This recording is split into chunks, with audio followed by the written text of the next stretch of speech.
ராதே கிருஷ்ணா, வணக்கம். நான் உங்கள் சுகியம்மா பேசுகிறேன். நேற்று பரணி தீபம் எதனால் வைக்கிறோன்னு தெரிஞ்சுக்கிட்டோம். இன்றைக்கி திருக்கார்த்திகை தீபத்தை பற்றி தெரிஞ்சுக்க போகிறோம். இந்த திருக்கார்த்திகை தீபத்துக்கு நிறையா கதைகள் இருக்குது. அதில் ஒவ்வொரு கதையாக பார்க்கலாமா? முதல்ல என்ன கதை பார்க்க போகிறோம் அப்படின்னாக்கா, சிவபெருமான் லிங்கோத்பவனாக காட்சி கொடுப்பாரு. அதாவது லிங்க வடிவமாக, ஜோதி வடிவமாக காட்சி கொடுப்பாரு. எங்கள் திருவண்ணாமலையில் எதுக்காக அப்படி காட்சி கொடுக்குறாரு அப்படின்னாக்கா, ஒரு தடவை பிரம்மாவும் விஷ்ணுவும் சிவபெருமானோட அடியவும் முடியும் பார்க்குறதுக்காக போனாங்களாம். எதுக்காக? யார் பெரியவங்க அப்படின்னு தெரிஞ்சுக்கிறதுக்காக. சிவபெருமான் என்ன பண்ணிட்டாரு, என்னுடைய தலைவும் முடிவும் யார் முதல்ல பார்க்குறாங்களோ அவங்க தான் பெரியவங்க அப்படின்னு சொல்லிட்டாங்களாம். உடனே பிரம்மா அன்னப்பறவையாக சிவபெருமானோட தலையை பார்க்க போயிட்டாங்களாம். உடனே விஷ்ணு பன்றி ரூபம் எடுத்துகிட்டு போய் சிவபெருமானோட காலை பார்க்க போயிட்டாராம். பிரம்மா மேலே போக போக மேலேருந்து ஒரு தாளம்பூ வந்துதான். நீ எங்கேருந்து வர அப்படின்னு கேட்டதும் சிவபெருமானோட தலைமுடியிலேருந்து வர அப்படின்னு சொன்னதுமே, சரி நான் சிவபெருமானோட தலைமுடியை பார்த்துட்டேன்னு நீ சொல்லணும் அப்படின்ட்டாங்களாம்.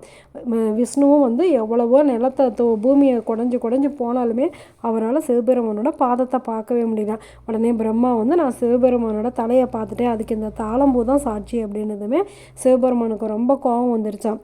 தாளம்பூவை பார்த்து, நீ பொய் சொன்னதுனால உன்னை இனிமேல் என்னுடைய பூஜைக்கு உபயோகப்படுத்த மாட்டாங்க அப்படின்ட்டாங்களாம். பிரம்மாவும் பொய் சொன்னதுனால உனக்கு இனிமேல் பூலோகத்தில் கோவிலே இருக்காது அப்படின்ட்டாங்களாம்.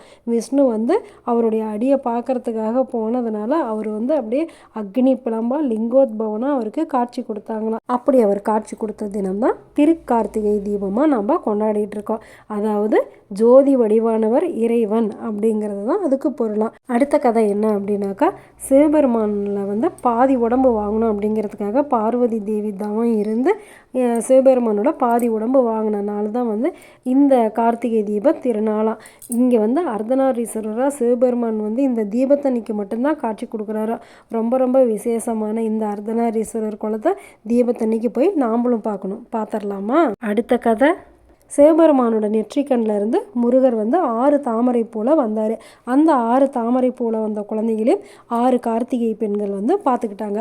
அந்த 6 குழந்தைகளையுமே ஒரே குழந்தையாக பார்வதி தேவி மாற்றிட்டாங்க. அப்படிங்கிறதும் இந்த கார்த்திகை தீபத்தன்னைக்கு தானா.